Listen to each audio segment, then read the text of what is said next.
My first book, it's an older book, but it's certainly in the sense of pushing me forward, my development, is Courageous Leadership, Bill Hybels.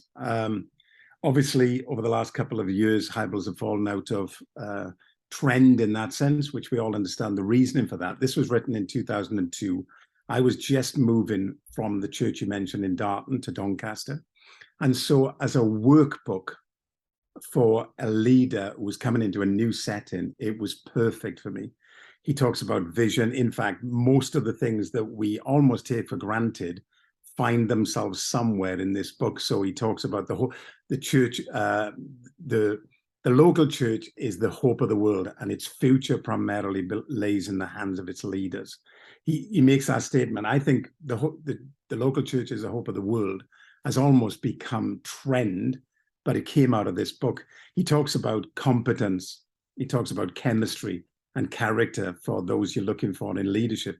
Again, 3 C's, we might have extended that to 5 C's now, talking about culture and different things, but it's found in Courageous Leadership. And so for somebody who was coming out of a smaller setting, a church plant, going into a traditional Assemblies of God church that was 90 years old at the time, needed repurposing, it was the perfect book for me.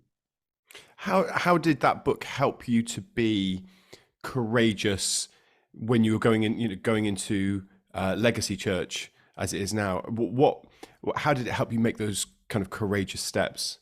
Yeah, I think what he gave more than anything was permission. And so he talks about, the stakes of leadership. Leadership is 101. We've got to make sure that we lead in. So he actually identifies, it was Twin Towers had not long out in 2001. So he talks about walking around the site and, everybody running around doing the things they would do. And then he brings that through to the church. And he just says, okay, if we're really going to take ground for God, if we're going to move forward, then we need leaders who are courageous. And so he talks about the whole visioning, getting a vision for your ministry, not being laid or swayed by people, but living for purpose.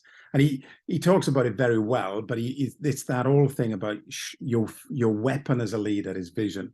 And so when we were moving into Doncaster, it's okay, what church do we want to see? And it's quite interesting. We were doing our staff meeting this morning, and we were talking about our next season. And I was saying, 20 years ago, guys, I was sitting in a new church environment, and what I'm living in now was what I was seeing at that time. Now we've got to look beyond that. We've got to look to the next legacy, if you like, the next generation.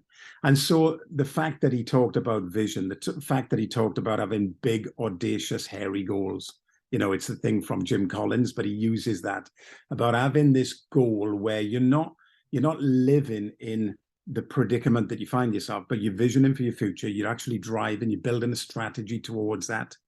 And so he uses all of those terms, make the big ask. So he talks about when the financial challenge, sometimes you got to sit with people, ask, hey, can you help us in this? And he talks about the fact that some people will give to vision in this area, some in that area. So make sure you share in your vision, because people won't maybe give to your kids' work, but they would give to your youth, or they'll give to your building, but not to your.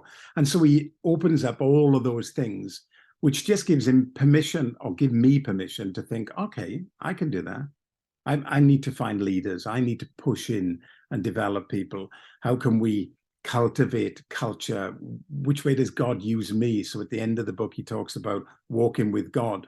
So do you fulfill your ministry in quietness and solitude, or do you fulfill it by purpose and building? And, he talks about all those different things, which again, feed back into, okay, I got permission to be me.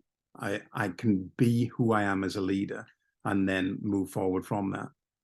I think that's a really important point, that I think for any leader, for them to not have to be someone that they're not to lead is so crucial, isn't it? Because, I think many church leaders might look at, the amazing leaders maybe in the United States or Australia or other places, or even in the United Kingdom, think, oh, have I got to be that kind of person? But it seems like this book kind of starts to show that you don't have to be that. You can just lead from and start from who you are. Is that kind of a decent assessment?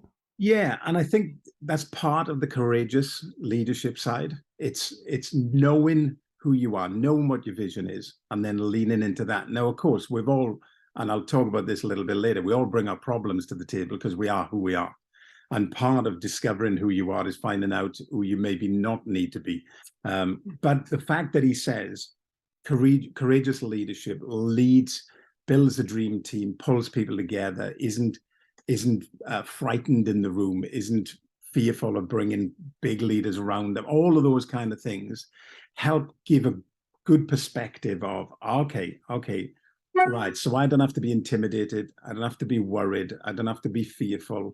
I can lead out of my gifting and my strengths, and I can actually bring leaders around for my non-strengths, which for me in 2002 was an important thing because I was coming into a new setting. We had a vision, we wanted to lay that vision in, and we needed to change a lot of things at that time. The church was, as I say, very traditional. It was older, it had been established, pastors had come and gone. And so for me coming in, it was right, I got a 25-year vision I want to process. I got to get on building this. And it really helped me anchor some things in my life that allowed me to develop what we developed.